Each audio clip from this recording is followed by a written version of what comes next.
ನಮಸ್ಕಾರ ಸ್ನೇಹಿತರೆ, ಇಂದಿನ ನಮ್ಮ ವಿಡಿಯೋ ನಿಮ್ಮ ಹೃದಯಗಳನ್ನು ತಟ್ಟುವ ಒಂದು ಕಥೆಯನ್ನು ಹೊಂದಿದೆ. ಇಂದು ನಾವು ಅಸ್ಸಾಂನ 19 ವರ್ಷದ ವ್ಲಾಗರ್ ಮಾಯಾ ಗೊಗೋಯಿ ಅವರ ದುರಂತ ಕಥೆಯನ್ನು ತಲುಪುತ್ತೇವೆ.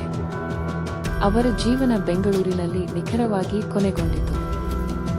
ಮಾಯಾ ಉತ್ಸಾಹಭರಿತ ಯುವತಿ, ತಮ್ಮ ಜೀವನ ಮತ್ತು ಅನುಭವಗಳನ್ನು ಯೂಟ್ಯೂಬ್ ಚಾನೆಲ್ ಮೂಲಕ ಹಂಚಿಕೊಳ್ಳುವ ಕುರಿತು ಸಕ್ರಿಯರಾಗಿದ್ದರು. ಅವರು ಬೆಂಗಳೂರಿಗೆ ಬಂದು ಎಸ್ಆರ್ ಲೇಔಟ್ನಲ್ಲಿ ವಾಸಿಸುತ್ತಿದ್ದರು ಮತ್ತು ಕೋರಮಂಗಲದಲ್ಲಿ ಖಾಸಗಿ ಸಂಸ್ಥೆಯಲ್ಲಿ ಕೆಲಸ ಮಾಡುತ್ತಿದ್ದರು.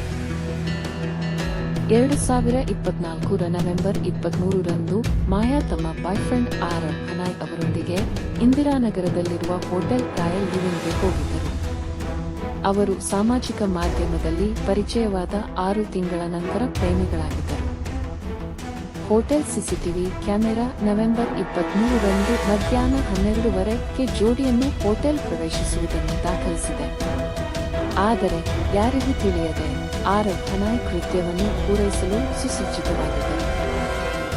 ನವೆಂಬರ್ 24 ಮತ್ತು 25ರ ನಡುವೆ ಆರವ್ ಮಾಯಾ ಅವರ ಹೃದಯದ ಮೇಲೆ ಕತ್ತಿಯಿಂದ ಬಡಿದು ಕೊಂದಿದ್ದಾರೆ ಎಂದು ಶಂಕಿಸಲಾಗಿದೆ. ಆರವ್ ಕೊಲೆ ಮಾಡಿದ ನಂತರ 2 ದಿನಗಳ ಕಾಲ ದೇಹದ ಪಕ್ಕದಲ್ಲೇ ವಾಸಿಸಿದ್ದಾರೆ. ಅವರು ಈ ಸಮಯದಲ್ಲಿ ಸಿಗರೇಟು ಸೇದುತ್ತಿದ್ದರು ಎಂದು ವರದಿಯಾಗಿದೆ.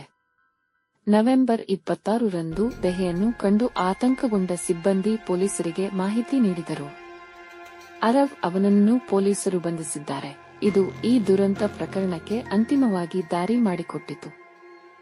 ಮಾಯಾ ಅವರ ಸಾವಿನ ಕತೆ ನಮ್ಮೆಲ್ಲರಿಗೂ ಎಚ್ಚರಿಕೆ. ಅವರ ಆತ್ಮ ಶಾಂತಿ ಹೊಂದಲಿ.